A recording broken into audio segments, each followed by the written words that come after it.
The year is 1969. We open on a man named Larry driving up to a house. He frantically shouts for the woman who lives there named Jane. As she answers the door, he immediately asks if she has told anyone about the name. She chuckles and says, yeah, she shared it with Rick. After making sure she told no one else, Larry apologizes multiple times, grabs a shotgun from his car and blasts the woman away, despite her using the door as a shield.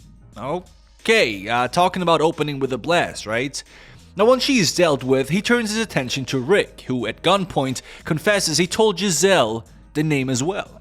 Larry blasts this man away too, before heading over to what we can only assume to be Giselle's home, all while chanting, "Don't think it, don't say it," multiple times along the way. Now, right off the bat, despite not knowing anything so far, we can be certain that we don't want anything to do with this name, that apparently shall not be spoken.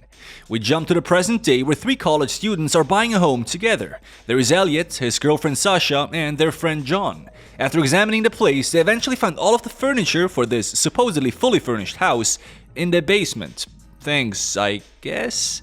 Now that same night, after they had put the furniture back to actually useful places, and while Elliot is brushing his teeth, Sasha hears a noise coming from the crawl space in the side of the room. As she goes to investigate, the bedroom door slams shut by itself, creeping her out. I guess, let's see what's happening next. Now the next day, the 3 of them are having a housewarming party. Elliot's brother Virgil, sister-in-law Trina, and niece Alice all arrive for it, as well as a dozen of college students. Now Alice, being a 7-year-old child that is now surrounded by teens and alcohol, well done, is of course unsupervised and wanders upstairs to the main bedroom. Out of curiosity, she opens a door to the crawl space, but as she does, the other door on the opposite side of the room also opens, with some sort of figure peeking out.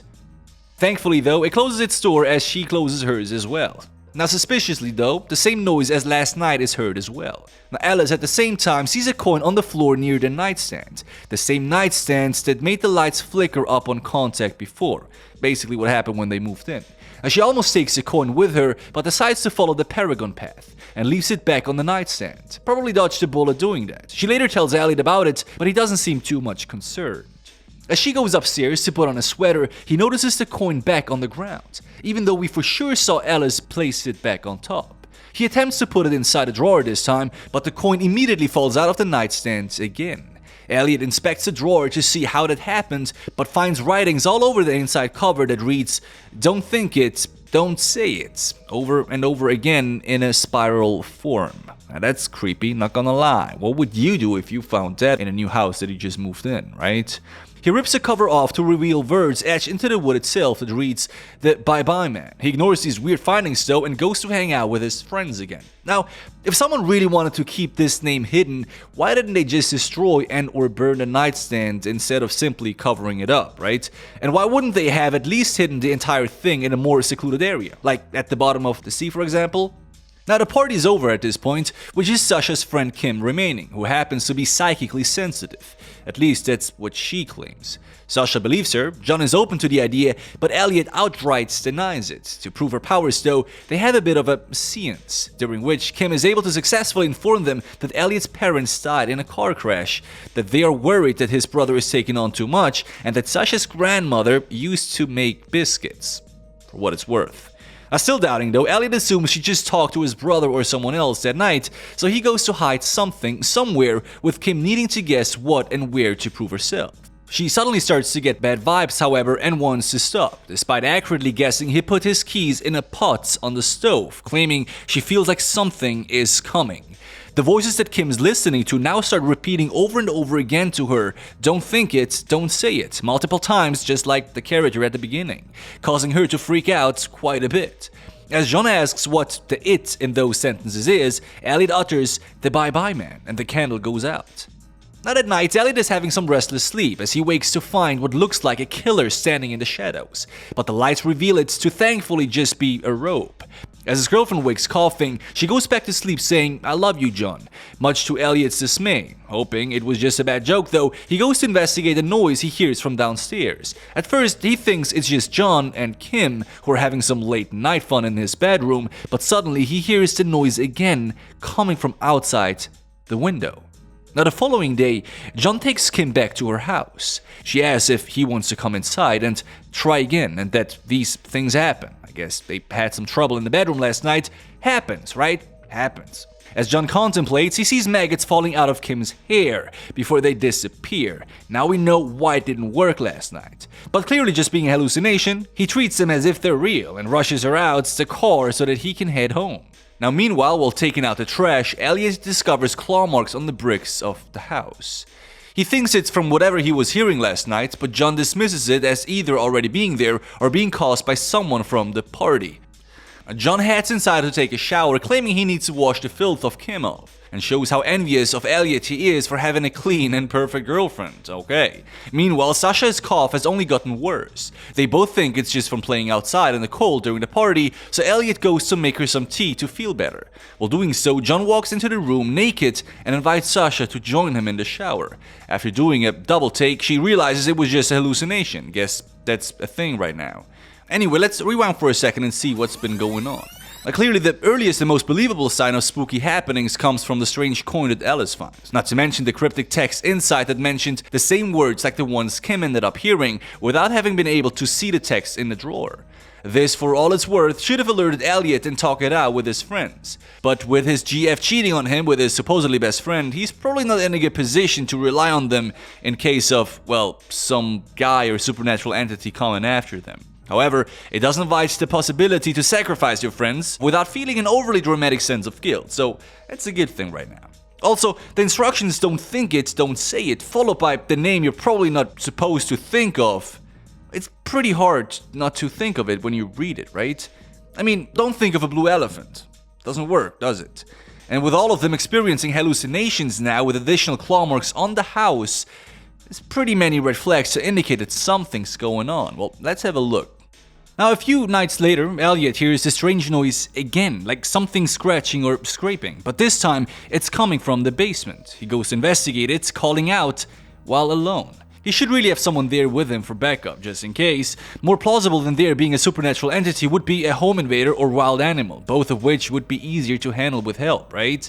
Now, Elliot eventually finds claw marks similar to the ones outside, before hearing a coin drop again.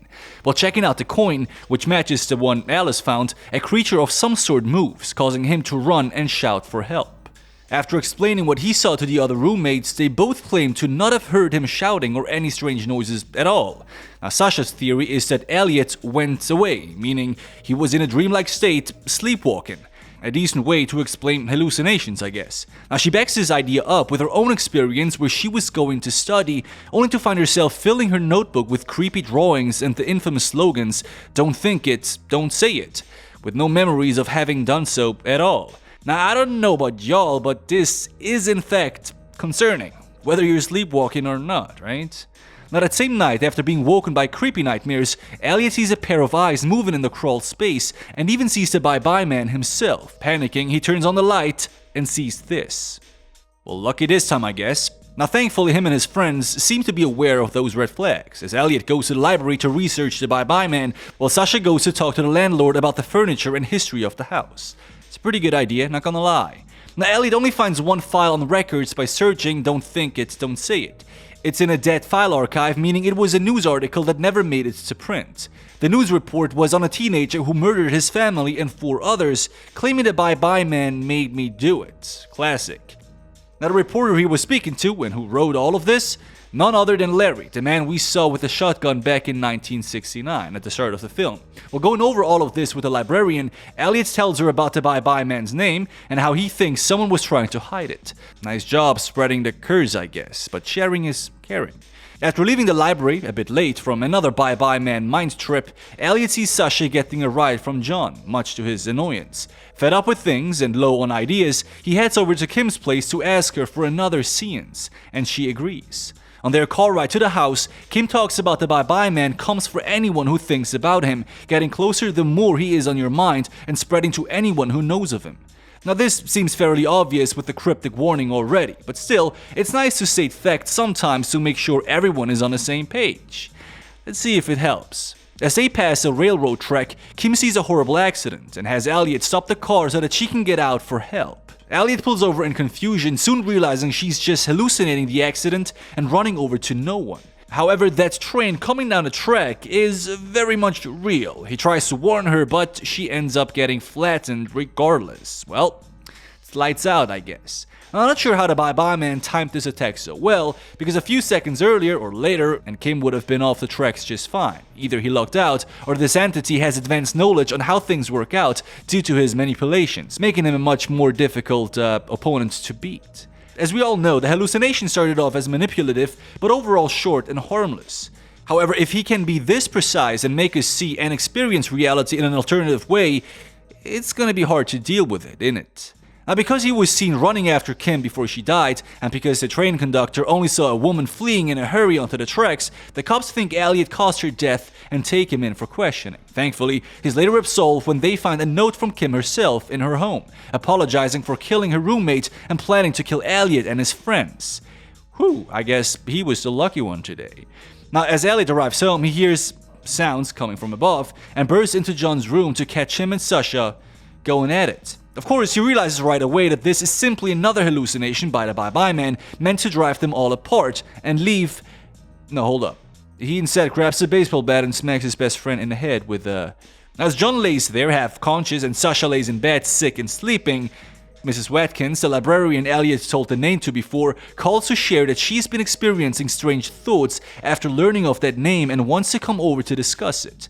He accidentally agrees to this idea because he was too distracted by a note with the information Sasha was able to gather, that the nightstand upstairs used to belong to Larry, the shotgun man. After learning of its origins, Elliot ties up John to make sure he doesn't do anything rash or accidentally shares the name in an attempt to seek medical help, and then goes to grab the nightstand. But instead of destroying and or burning it, which you really should do if it's cursed, he just throws the thing in the creek nearby before heading to see Larry's widowed wife. As he talks to the wife, she confirms what we really should already know by now. Hearing the name makes the man come after you, causing you to see or hear things in an effort to drive you to kill or be killed. However, the wife adds that Larry was a hero, controlling himself enough to never share the name with her, and to kill everyone who did know the name, himself included. Elliot asks for any advice, and she hands him a revolver saying to just end anyone who knows the name, meaning himself included. Now he refuses to do that though, and is able to deduce that if being scared of the visions just makes the Bye-Bye Man's influence stronger, facing those fears and ignoring the tricks makes him weaker.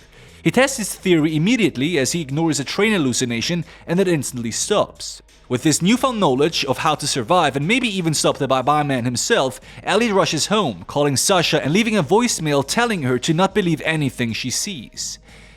Maybe add a bit more detail here, like these hallucinations are a trick the Bye-Bye Man plays on you to get you to either die or cause others to die, and that they stop the moment you simply ignore them. Really would have only taken him another 5 seconds to drop that wisdom nugget that kind of is important, no? Well, anyway, as he continues to speed down the road, he sees John standing in the middle of the street. Realizing, or hoping it's not real, he floors it, speeding through his friend. Thankfully, he was correct. But Elliot now runs top speed into Mrs. Watkins, who was standing in the middle of the road, causing his car to flip. Guess even if the vision was fake though, speeding wouldn't be the brightest or safest idea, no? Thankfully, yet again though, it turns out that the librarian was only in the road because she was on her way to murder Elliot and... So now, ready for anything, Elliot heads to the house by foot, revolver in hand. Let's pause here and see if there was a better way to have handled things so far, shall we? Now first of all, this all started when despite being warned to not think or say it, Elliot still thought it and said it to his friends. Of course, the moment he read the name, it was already over for him. But ignoring this, and knowing all of that now, we should know better than to tell the librarian about the name while doing research. Seems almost deliberate that he gets her curse, right? We and anyone involved should have a code word to refer to the Bye-Bye Man, right? So that we can discuss events without invoking him. Call him BBM or Mr. Man or just something that lets everyone know the subject while still thinking and saying as little as possible about him. Since we are aware of the Bye-Bye woman causing us to misinterpret reality, we shouldn't fall for any tricks, especially this simple car accident illusion. Now that we've seen how intense and drawn out they can get though, we need to be extra cautious and have doubts on anything we see that seems even a little bit off. Like standing that thought, this really means to never be on your own, so that you have kind of a 4-eye principle to double check on reality. Now back at the house, Sasha and John finally wake up, with him somehow being untied now. When they regroup, Sasha hallucinates John as being Elliot, while John hallucinates Sasha to be Kim's mangled corpse. This causes John to panic at any attempt Sasha makes to get close, and causes her to feel heartbroken by seeing Elliot constantly freaking out and running away from her. Ooh.